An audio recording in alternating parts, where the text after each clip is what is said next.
Hello అండి, అందరికీ నమస్కారం. ఈరోజు నేను వినిపించబోయే కథ ఈ ఫోటో నిజమని మీరు నమ్ముతున్నారా? తల్లిదండ్రులకు కూతురు సూటి ప్రశ్న. కథ రచయిత శ్రీను పెద్దులు గారు. నేను సునీత. Welcome to Telugu Kathalokam 2. శ్రీధర్ పొద్దున లేచి యోగా చేసుకుని వచ్చి హాల్లో సోఫాలో కూర్చున్నాడు. ఆరోగ్యం విషయంలో మాత్రం ఎప్పుడూ పూర్తి శ్రద్ధ తీసుకుంటాడు. తను చేస్తున్నది ప్రభుత్వ ఉద్యోగం. ఇంకా 10 సంవత్సరాల సర్వీస్ ఉంది. ఇంతలో వేడివేడి కాఫీ కప్పుతో ప్రత్యక్షమైంది భార్య హేమ. ఇద్దరిది 30 సంవత్సరాల అనుబంధం. అమ్మాయి సౌందర్య పెళ్లి విషయం ఏమైనా ఆలోచిస్తున్నారా అంది హేమ. తను కూడా కాఫీ తాగుతూ సోఫాలో కూర్చుంటూ. చిన్నపిల్ల, ఇప్పుడే పెళ్ళేంటి? వేడివేడి కాఫీని ఆస్వాదిస్తూ అన్నాడు శ్రీధర్. దానికి 18 ఏళ్ళు నిండాయి తెలుసా? అయితే రాత్రి పగలు కష్టపడి చదివి మొన్ననే కదా నీట్ పరీక్ష రాసింది. తప్పకుండా ఎంబీబీఎస్లో సీట్ కొడుతుందని నాకు పూర్తి నమ్మకం. ముందు నీట్ రిజల్ట్ రాని. ఒకవేళ నీట్లో ర్యాంక్ రాకపోయినా ఏదో ఒక డిగ్రీ అయితే చేయాలి కదా అన్నాడు. 2 కొడుకులు పుట్టిన తర్వాత అమ్మాయి కావాలని ఎంతమంది దేవుళ్ళకు మొక్కుకున్నామో, ఎంతమంది డాక్టర్లను కలిసామో. అబ్బాయిలు పుట్టిన 6 సంవత్సరాల తర్వాత పుట్టిన బిడ్డ అని ఎంతో గారాబం చేసి పెంచారు. పెళ్లి విషయంలో మాత్రం మీ గుడ్డి ప్రేమ చూపెట్టకండి. గుడ్డి ప్రేమ ఏంటి? అమ్మాయిలను ఇది చెయ్యొద్దు అది చెయ్యొద్దు అని కట్టుబాట్లు పెట్టి వారి ఎదుగుదలకు అడ్డు నిలిచే తండ్రిని కాను నేను. ఓకే, చాలండి సంబరం. మన అబ్బాయిని చూడండి, చదువు పూర్తి కాగానే ఉద్యోగం సంపాదించారు. సరైన వయసులో పెళ్లి చేసుకున్నారు. ఇప్పుడు చిన్నోడు నాగ్పూర్లో, పెద్దోడు అమెరికాలో స్థిరపడి పిల్లా పాపలతో చల్లగా ఉన్నారు. దీన్ని కూడా ఒక అయ్య చేతిలో పెడితే మన బాధ్యత తీరిపోతుంది. ఏమైనా అర్థమవుతుందా తమరికి అంటూ శ్రీధర్ చేతిలో ఖాళీ అయిన కప్పు తీసుకుని వంటగది వైపు నడిచింది. దీనికి ఎప్పటికీ బుద్ధి రాదు అని మనసులో అనుకుంటూ పేపర్ అందుకున్నాడు శ్రీధర్. పెద్దగా ఆకర్షించే వార్తలు కనిపించలేదు. ఇంతలో పక్కనే ఉన్న మొబైల్ టింగ్ టింగ్ అంటూ మెసేజ్ వచ్చిన చప్పుడు చేసింది. మొబైల్ తీసి చూశాడు. ఏదో కొత్త నెంబర్ నుండి మెసేజ్. ఓపెన్ చేసి చూశాడు. ఏదో ఫోటో. సరిగా కనిపించలేదు. పక్కనే ఉన్న కళ్ళద్దాలు పెట్టుకుని చూశాడు. ఒక్కసారిగా గుండె ఆగిపోయినంత పని అయింది. ఆ ఫోటోలో తన కూతురు ఇంకొకడు అసభ్యకరమైన సన్నివేశంలో నగ్నంగా ఉన్నారు. ఫోటో చూసినప్పటి నుంచి శ్రీధర్కి మెదడు మొద్దుబారిపోయింది. నోట మాట రావట్లేదు. హేమ హేమ అని అరవాలనుకున్నాడు. కానీ గొంతు నుండి మాట రావట్లేదు. పట్టు తప్పిపోతోంది. విపరీతమైన చెమట్లు. ఏం చేయలేక అలాగే సోఫాలో పక్కకు ఒరిగిపోయాడు. ఇంతలో హేమ భర్తతో మరోసారి మాట్లాడి ఎలాగైనా అమ్మాయి పెళ్లికి ఒప్పించాలని హాల్లోకి వచ్చింది. భర్త పరిస్థితి చూసి పరిగెత్తుకుంటూ వెళ్ళి పట్టుకుంది కింద పడకుండా. ఏమైందండి అని అడుగుతూ ఉంది. కన్నీళ్ళు ఆగట్లేదు. సమయానికి ఇంట్లో ఎవరూ లేరు. ఇంతలో భర్త నీళ్ళు అన్నట్లు సైగ చేసేసరికి టీపాయ్ మీద బాటిల్లో ఉన్న నీళ్లు గ్లాసులో పోసి మెల్లమెల్లగా తాగించింది. 2-3 గుటకల నీళ్లు తాగిన శ్రీధర్ మెల్లగా కోలుకున్నాడు. లేచి సోఫాలో కూర్చున్నాడు.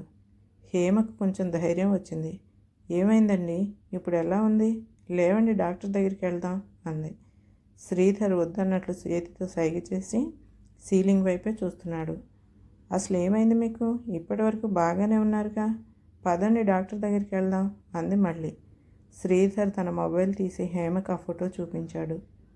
ఫోటో చూసిన హేమ కళ్ళు పెద్దవి చేసి అలాగే చూస్తూ ఉండిపోయింది. మెల్లగా తేరుకుని, ఎవడో పనికిమాలిన వెధవ మన అమ్మాయి గురించి పనికిమాలిన ఫోటో పెడితే మీరు అది నిజమో కాదు కనుక్కోకుండా ఇంతలా బాధపడతారా అంటూ భర్తకు ధైర్యం చెప్పడానికి ప్రయత్నం చేస్తూ ఏ నెంబర్ నుంచి అయితే ఆ మెసేజ్ వచ్చిందో ఆ నెంబర్కి ఫోన్ కలిపి స్పీకర్లో పెట్టింది. చాలాసేపు మోగిన తర్వాత ఎవరో ఎత్తారు. హలో అంది హేమ. అవతల వైపు హలో అంటున్న మగ గొంతు. చెప్పండి అంటూ. ఎవరు మీరు? నేను ఎవరైతే మీకెందుకు? మా మొబైల్కి ఒక ఫోటో వచ్చింది. అది పెట్టింది నువ్వేనా? ఎవడ్రా నువ్వు? నీకెంత ధైర్యం? కోపంగా అడిగింది. అవును నేనే. మీ అమ్మాయి నేను గత 2 సంవత్సరాలుగా ప్రేమించుకుంటున్నాం. పెళ్లి చేసుకుందాం అంటే ఒప్పుకోవట్లేదు. కానీ మా మధ్య అన్నీ జరిగిపోయాయి. ఎందుకు పెళ్లికి ఒప్పుకోవట్లేదో నాకు అర్థం కావటం లేదు. మీరైనా ఒప్పిస్తారని ఆ ఫోటో పంపించా. ఓకేనా? మీ కూతుర్ని ఒప్పించండి. లేదంటే తెలుసుగా, ఫోటోలన్నీ నెట్లో పెడతా. ఇప్పుడు మీ అమ్మాయి బ్రతుకు ఏమవుతుందో ఒకసారి ఆలోచించండి అత్తయ్య గారు. ఎవర్రా నీకు అత్తయ్య? అసలు మా అమ్మాయి నీతో ఇంత చనువుగా ఉందని ఈ ఫోటోలు నిజమని రుజువేంటి? కొంచెం గట్టిగానే అడిగింది. మీకు రుజువు కావాలంటే ఇదే మొబైల్కి రోజుకో ఫోటో పంపిస్తా. ఆ ఫోటోలే మీకు రుజువులు. అంతెందుకు, మీ కూతుర్నే అడుగు, అన్నీ వివరంగా చెప్తుందని ఫోన్ పెట్టేశాడు. మళ్ళీ మళ్ళీ ఆ నెంబర్కి ఫోన్ చేసింది కానీ స్విచ్ ఆఫ్ అని వస్తుంది.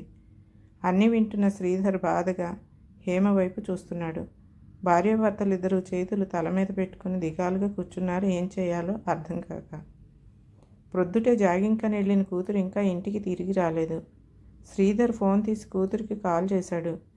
రింగ్ అవుతోంది కానీ ఫోన్ తీయట్లేదు. మళ్ళీ మళ్ళీ చేశాడు. ఎంతకీ కూతురు ఫోన్ తీయట్లేదు. శ్రీధర్కి కూతురు మీద కోపం ఎక్కువవుతోంది. కూతుర్ని చిన్నప్పటి నుండి ఇంటి మహాలక్ష్మిలా చూసుకున్నాడు. ఏది అడిగినా కాదనలేదు. తనని పెద్ద చదువులు చదివించాలనుకున్నాడు. అదృష్టం కొద్దీ తను కూడా బాగా చదువుతోంది. అన్నింట్లోనూ ఫస్టే. మొన్ననే నీట్ పరీక్ష రాసింది, రిజల్ట్ కోసం చూస్తున్నారు. ఇంతలో ఈ దౌర్భాగ్యపు వార్త. శ్రీధర్ తట్టుకోలేకపోతున్నాడు. తన నమ్మకాన్ని వమ్ము చేసిందని. అంతగా పెళ్లి చేసుకోవాలని కోరికే కనుకుంటే ఒక్క మాట తనతో చెప్తే ఓ మంచి కుటుంబం నుండి అబ్బాయిని చూసి అంగరంగ వైభవంగా పెళ్లి చేసేవాడు కదా. ఈ పిచ్చి తిరుగుళ్ళు ఎందుకు? మనసు పరిపరి విధాలా ఆలోచిస్తోంది. ఇంతలో జాగింగ్కి వెళ్ళిన కూతురు సౌందర్య ఇంట్లోకి అడుగుపెట్టింది. తనను చూడగానే శ్రీధర్కి హేమకి ఎక్కడలేని కోపం వచ్చేసింది. అయినా ఇద్దరు కోపాన్ని అణుచుకున్నారు. ఏమీ మాట్లాడకుండా సౌందర్య వైపే చూస్తూ ఉండిపోయారు. సౌందర్యకు తల్లిదండ్రుల ప్రవర్తన కొంచెం వింతగా అనిపించింది. ఏమైంది అట్లా ఉన్నారని మెల్లగా అడిగింది. నేను ఫోన్ చేస్తే ఎందుకు తీయలేదని అడిగాడు శ్రీధర్. నీ ఫోన్ వచ్చినప్పుడు నేను లిఫ్ట్లో ఉన్నాను నాన్న, అందుకే తీయలేదని చెప్పింది.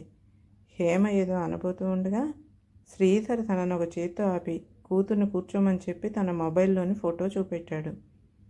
ఫోటో చూసిన సౌందర్య ఒక్క క్షణం నిర్ఘాంతపోయింది. తేరుకుని మెల్లగా తల్లిదండ్రుల వైపు చూసింది. శ్రీధర్ హేమ ఇద్దరూ తన వైపు ఏదో అనుమానంతో చూస్తున్నారు. అమ్మా నాన్నలు తనని అనుమానిస్తున్నారా? ఆ ఫోటో నిజమనుకుంటున్నారా అనే ఆలోచన తనను కలిచివేస్తోంది. మెల్లగా తల ఎత్తి, ఇది నిజమని మీరు నమ్ముతున్నారా అంది సౌందర్య. కళ్ళ ముందు రుజువు కనపడుతుంటే ఎలా నమ్మకుండా ఉండాలి అన్నాడు శ్రీధర్.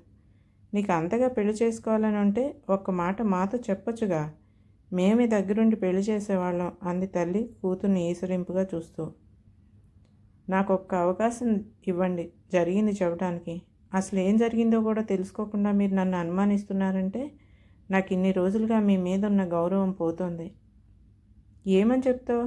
ఇది అబద్ధం, అసలు జరిగింది వేరే అని కట్టుకథ చెప్తావు అంతేగా. ఏముంటుంది నీ దగ్గర సమాధానం? గట్టిగా అరుస్తూ చెయ్యి ఎత్తి కూతురు మీదకి వెళ్ళాడు శ్రీధర్. హేమ భర్తను వారించింది. ఈ హఠాత్ పరిణామానికి భయపడిన సౌందర్య పరుగు పరుగున తన గదిలోనికి వెళ్ళిపోయింది. హేమ శ్రీధర్ నిస్సత్తుగా సోఫాలో కూర్చుండిపోయారు. 2 రోజులు గడిచాయి. ఆ రోజు తర్వాత ఇంకా కొన్ని రోజులు ఆ ఫోటోల పరంపర కొనసాగింది. రోజుకో ఫోటో. ఇంట్లో యుద్ధ వాతావరణం. తల్లిదండ్రులు ఎంత వారించినా వినకుండా రోజు ప్రొద్దుటే సౌందర్య ఎక్కడికో వెళ్తోంది. దీంతో ఇద్దరికీ కూతురుపైన కోపం ఇంకా పెరిగింది. సౌందర్యతో మాట్లాడటం మానేశారు. ఇద్దరు కొడుకులకు ఫోన్ చేసి జరిగిన సంగతి మొత్తం పూసగుచ్చినట్లు వివరంగా చెప్పారు. 2 రోజుల్లో చిన్న కొడుకు నాగపూర్ నుండి వస్తున్నాడు సౌందర్యతో మాట్లాడటానికి, తన భవిష్యత్తు గురించి చర్చించడానికి. ఆ రోజు సాయంత్రం శ్రీధర్కి లోకల్ పోలీస్ స్టేషన్ నుంచి ఫోను, అత్యవసరంగా రమ్మని. భార్యాభర్తలిద్దరూ భయపడుతూ కూతురు విషయంలో ఇంకా ఏమేం సంగతులు, ఎంతటి అసభ్యకరమైన విషయాలు వినాలో అనుకుంటూ హుటాహుటిన పోలీస్ స్టేషన్కి వెళ్ళారు. అక్కడ షీ టీం కోసమై వేరేగా ఏర్పాటు చేసిన గదిలోకి వారిని వెళ్ళమని పంపించారు. ఆ గదిలో మహిళా ఆఫీసర్ సౌందర్యతో ఏదో వేరేగా మాట్లాడుతున్నారు. మీరేనా సౌందర్య తల్లిదండ్రులు అని అడిగింది. అవునన్నాడు శ్రీధర్. ఆమె శ్రీధర్ను హేమను చూస్తూ, మీకు వచ్చిన ఫోటోల్లో మీ అమ్మాయితో ఉన్న అబ్బాయి అతనేనా అంటూ పక్కనే కటకటాల్లో ఉన్న 25 ఏళ్ల అబ్బాయిని చూపించింది. భార్యాభర్తలు అటువైపు చూసి అవును అతనే అన్నారు. గత 6 నెలలుగా నన్ను ప్రేమించు అంటూ మీ అమ్మాయి వెంట పడుతున్నాడు వాడు. మీ అమ్మాయి ఎంతకీ ఒప్పుకోక తన చదువు మీద ధ్యాస పెట్టింది. ఆ అబ్బాయి సంగతి తెలిస్తే ఎక్కడ మీరు కంగారు పడతారో అని మీరు చెప్పలేదు. వాడు మీ అమ్మాయిని ఎలాగైనా లోబరుచుకోవాలని మీ అమ్మాయి ఫోటోలను మార్ఫింగ్ చేసి అబద్ధపు ఫోటోలు సృష్టించి మిమ్మల్ని బ్లాక్మెయిల్ చేయటం మొదలుపెట్టాడు. మీ అమ్మాయినే కాదండి, గత కొన్ని సంవత్సరాలుగా ఎంతోమంది అమ్మాయిలను వీడి మాటలు నమ్మిన తల్లిదండ్రులను వీడు బ్లాక్మెయిల్ చేస్తూ అక్రమంగా డబ్బులు దోచుకుంటున్నాడు. వీడిని పట్టుకోవటానికి మేము ఎన్నో ప్రయత్నాలు చేశాం.